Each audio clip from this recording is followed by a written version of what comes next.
Let me ask you a question, and I want you to answer it honestly. Why aren't you profitable yet? Is it because you don't know enough about technical analysis? Probably not. You know what a support level is.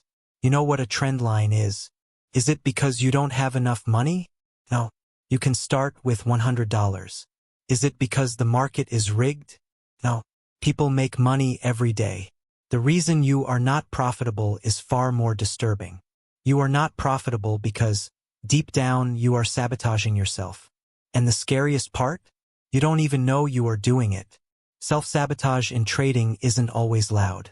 It isn't always blowing up an account in one day. It isn't always smashing a keyboard. Most of the time, self-sabotage is quiet. It is subtle. It is invisible. It hides in the small habits. It hides in the way you think. It hides in the tiny micro-decisions you make every single day that slowly, methodically drain your account. It's like a virus running in the background of your computer. You can't see it on the screen, but everything is running slower. Everything is glitching. You try to fix the software, your strategy, but the virus is in the operating system, your mind. I want to give you a metaphor, the leaky bucket. Imagine you are standing at a well. You are working hard to pull up water profits. You pour the water into your bucket. You are sweating. You are grinding. But no matter how much water you pour in, the level never rises. Why? Because there are tiny, microscopic holes in the bottom of the bucket. The water leaks out just as fast as you pour it in. Most traders spend their entire careers trying to find a bigger bucket or a faster way to pour water. They buy new courses. They try new indicators. They work harder, but they never look at the holes. They never fix the leaks. In this video, we are going to shine a light on the darkness. We are going to identify the hidden signs of self-sabotage. These are the red flags that look innocent. They might even look like good trading, but they are actually evidence of a losing mindset. We are going to talk about break-even anxiety, scoreboard watching, strategy hopping, and the subconscious need to struggle. If you feel like you are running on a treadmill, working hard but going nowhere, this video is the answer. The call is coming from inside the house. Let's pick it up. Chapter 1. The Anxiety of Break-Even. Let's start with the most common and most deceptive form of self-sabotage. It is the habit of moving your stop-loss to break-even too early. Now, I know what you are thinking. Wait a minute. Moving to break-even is good. It's risk management. It's a free trade. That is what the gurus tell you. That is what the books say. But let's look at why you are doing it. Imagine you enter a trade. The price moves 10 pips in your favor. Suddenly, you feel a tightness in your chest. You think, I have profit. I don't want to lose it. I need to protect myself. So, you move your stop to your entry price. You feel a wave of relief. Phew, I can't lose money now. I am safe. Then what happens? The market breathes, pulls back. It taps your entry point. It stops you out for $0. And then, it turns around and goes exactly to your target. You made nothing. You watched a winning trade turn into a waste of time. Why did you do that? Was it because the market structure changed? No. Was it because the trend reversed? No. It was because you were scared. You weren't managing the trade. You were managing your anxiety. You couldn't handle the discomfort of open risk. You couldn't stand the idea of a green trade turning red. So you suffocated the trade. You choked it. You didn't give it room to breathe. This is self-sabotage disguised as safety. You prioritized your emotional comfort over your financial profit. You paid for that relief with your potential gains. I want to give you a metaphor, the helicopter parent. Imagine a parent who loves their child very much, but they are terrified of the child getting hurt. They don't let the child play on the playground. He might fall. They don't let the child ride a bike. He might crash. They hover over the child every second. They smother him. Does the child grow up strong? No. The child grows up weak and anxious. The parent thinks they are protecting the child, but they are actually stunting his growth. You are the helicopter parent of your trades. You are so afraid of the trade getting hurt, losing money, that you don't let it play. You don't let it run. You pull it out of the game the moment it scrapes its knee. And as a result, your account never grows up. It stays small. It stays weak. Winning trades need room. They need to fluctuate. They need to pull back. If you move your stop to break even the moment you see green, you are telling the market, I am afraid. And the market will punish that fear by taking your position and leaving you behind. This is a subtle leak. You think, well, at least I didn't lose money. But you did lose. You lost the opportunity cost. You lost the profit that was rightfully yours. And over time, those missed wins add up to a fortune. I want you to be honest with me right now. How many times this week did you move a stop to break even, feel relieved, and then watch the price hit your original target without you? How many times did you suffocate a winner? Pause the video and comment the word guilty below if you recognize this behavior. Let's see how many helicopter parents we have in the room. It's time to let the kids play. 1500 hours. Chapter 2. Scoreboard Watching, P&L Addiction. The second hidden sign of sabotage is an addiction to the scoreboard. When you are in a trade, what are you looking at? Are you looking at the chart? Are you watching the candles form? Are you watching the volume? Or are you looking at the P&L window? Are you staring at the number flickering?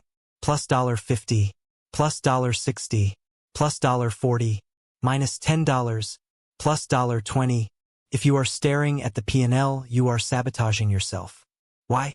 Because the P&L is not data. It is emotion. The P&L is just a number that triggers your dopamine, greed, or your cortisol fear. When you see plus $100, your brain doesn't see market structure. Your brain sees a nice dinner. It sees a new pair of shoes. Suddenly, you aren't trading the chart anymore. You are trading your desire for the shoes. You think, I should take it now.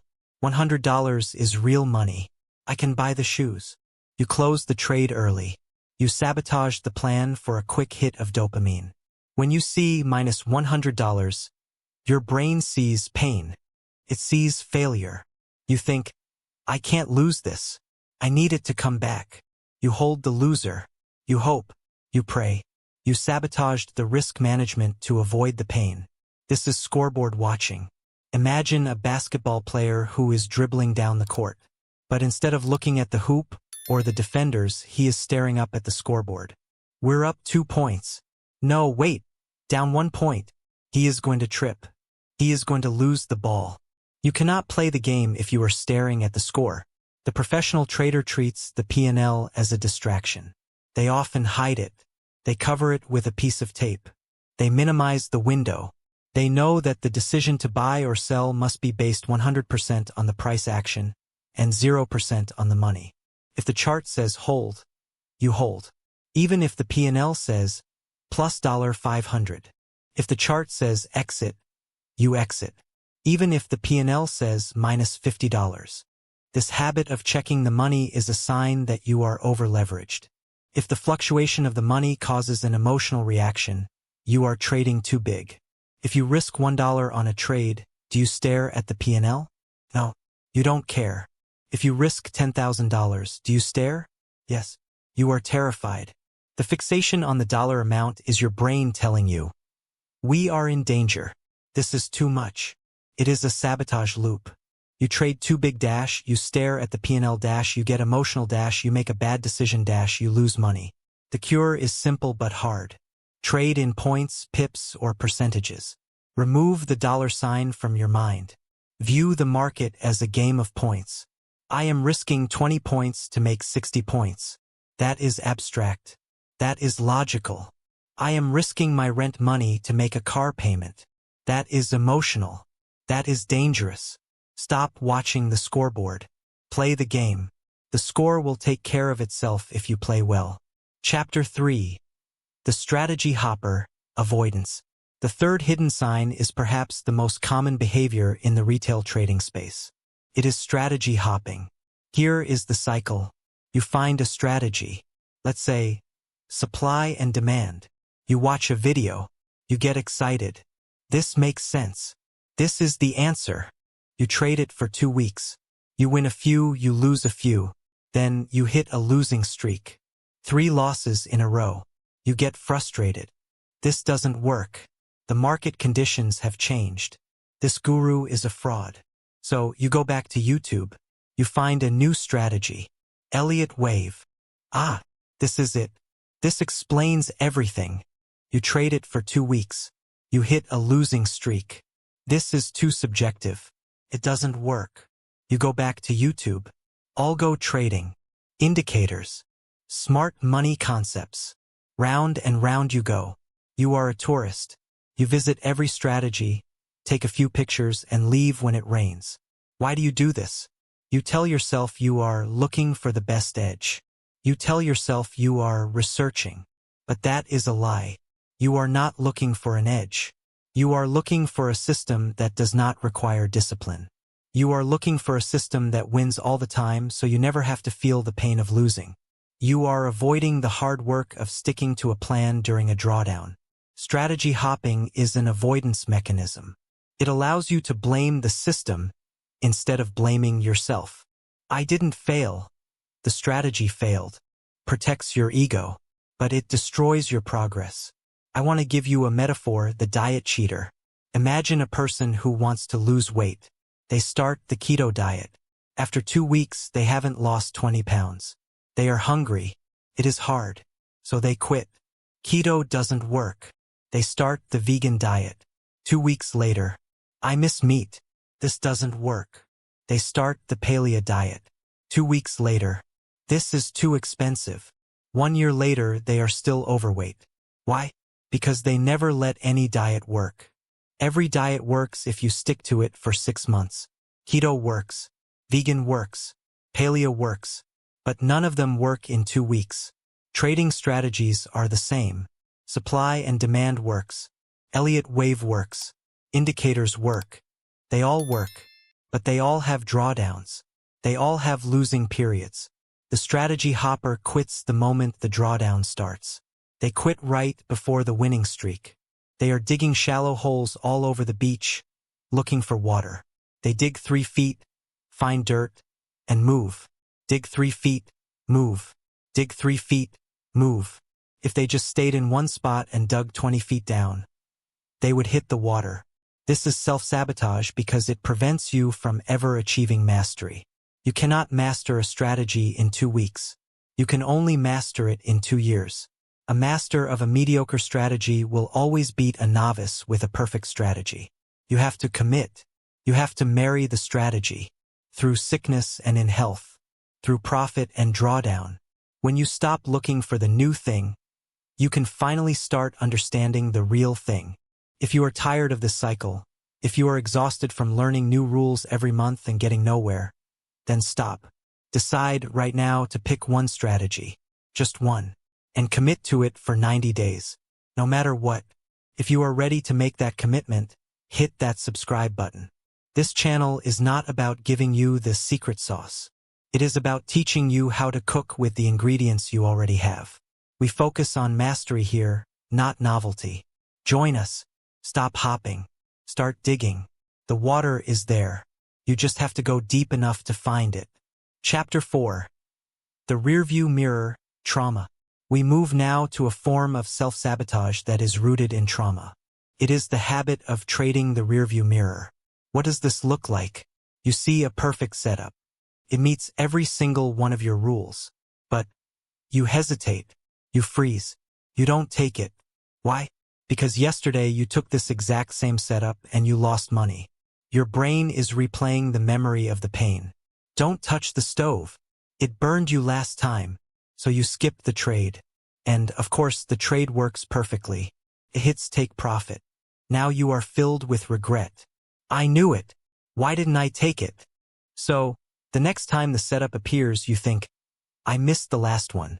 I won't miss this one. You enter aggressively. Maybe you even double your size to make up for the missed opportunity. And this one loses. You are constantly out of sync with the market because you are reacting to the previous event, not the current event. You are driving your car down the highway at 100 miles per hour, but your eyes are fixed on the rearview mirror, staring at the pothole you hit a mile ago. If you drive like that, you are guaranteed to crash into the wall in front of you. This is trauma-based trading. It is the inability to treat every trade as an independent event. Mark Douglas taught us that the market has no memory. The coin flip does not know what the last flip was. If you flipped heads 10 times in a row, the odds of the next flip are still 50-50. But your brain doesn't believe that. Your brain believes in patterns. Your brain believes in streaks. When you hesitate because of a past loss, you are sabotaging your edge. Your edge relies on the law of large numbers. It relies on you taking every valid setup. If you cherry-pick, if you skip the ones that feel scary because of past trauma, you are destroying the probability distribution. You are filtering out the winners and keeping the losers. To stop this sabotage, you must develop amnesia. You must become a trader with no memory. Every morning you wipe the slate clean. Yesterday's loss? Gone. Irrelevant. Yesterday's win? Gone. Irrelevant. The only thing that matters is the now. Is this a valid setup? Yes. Take it. It doesn't matter if the last 5 failed. If the edge is real, the next 5 might win. You have to trust the math more than you trust your memory. Stop looking in the mirror. The money is in front of you, not behind you. Chapter 5. The deserving myth, subconscious guilt. Now we descend into the deepest, darkest layer of self-sabotage. This is the one that people rarely talk about because it feels too psychological. It is the upper limit problem. Have you ever had this happen? You have a fantastic week. You make $5,000. It is more money than you have ever made in a week. You feel amazing. But then, on Monday morning, you do something stupid. You take a reckless trade. You ignore your stop loss. You go on tilt. And in 2 days, you give back the entire $5,000. Why? Why do we destroy our own success right when we get it? It is because, deep down, you don't believe you deserve the money. We all have an internal thermostat, setting for wealth and happiness. This setting is determined by our upbringing, our parents, our self-image. Let's say your thermostat is set to middle-class struggle. You believe subconsciously that money is hard to get, that you have to suffer for it, that rich people are lucky or evil. Suddenly make $5,000 easily in the market. Your alarm bells go off. Your subconscious screams, "This is wrong. This is too easy. We don't deserve this.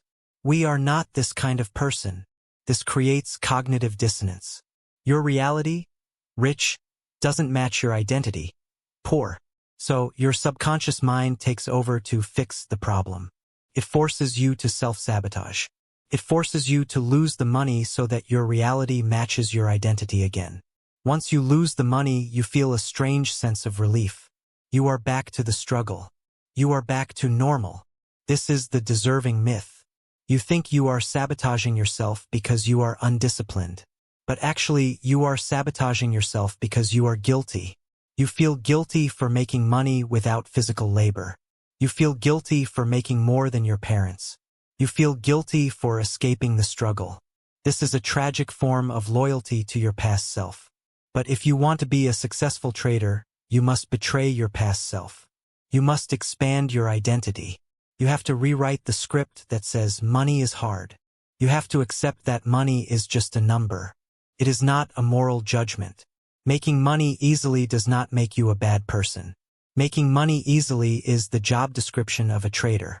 If you don't raise your internal thermostat before you make the money, you will never keep the money. You will be a bucket with no bottom. The market will pour millions into you, and you will leak it all out until you are empty again. How do you fix this? Normalization. You have to normalize wealth. Stop treating a big win like a lottery ticket. Treat it like a paycheck. I made $5,000. Good. That is normal. That is what I do. Don't celebrate it too hard. That admits it's rare. Don't feel guilty about it. That admits it's undeserved. Just accept it. I am a person who makes money. Expand your container. Because the market has infinite water to pour. But it can only fill the bucket you bring. If you bring a thimble because you think you don't deserve a barrel, you will only get a thimble. We have walked through the hidden halls of your mind. We have seen the helicopter parent suffocating the trades. We have seen the scoreboard watcher tripping over his own feet. We have seen the diet cheater hopping from strategy to strategy. We have seen the traumatized driver staring at the rearview mirror. We have seen the guilty winner giving back the profits.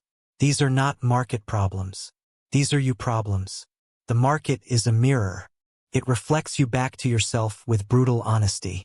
If you are fearful, the market will show you fear. If you are greedy, the market will show you a trap. If you feel unworthy, the market will take your money. But here is the good news. Self-sabotage is a protection mechanism.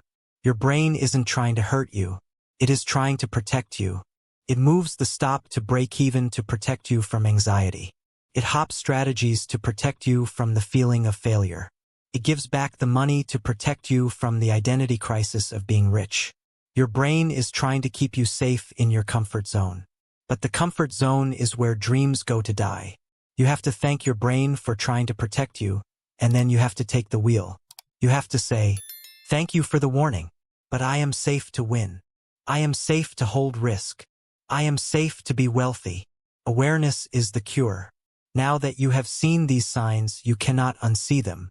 The next time you go to move your stop to break even, you will catch yourself. Wait, am I being a helicopter parent? And you will stop. You will let the trade breathe, and you will win. The next time you want to change strategies, you will catch yourself. Wait, am I being a diet cheater? And you will stick to the plan, and you will master it. This is the work. It is not about finding a better chart pattern. It is about becoming a better version of yourself. A version that doesn't sabotage. A version that accepts success. Stop fighting the market. Stop fighting yourself. The war is over. You are allowed to win.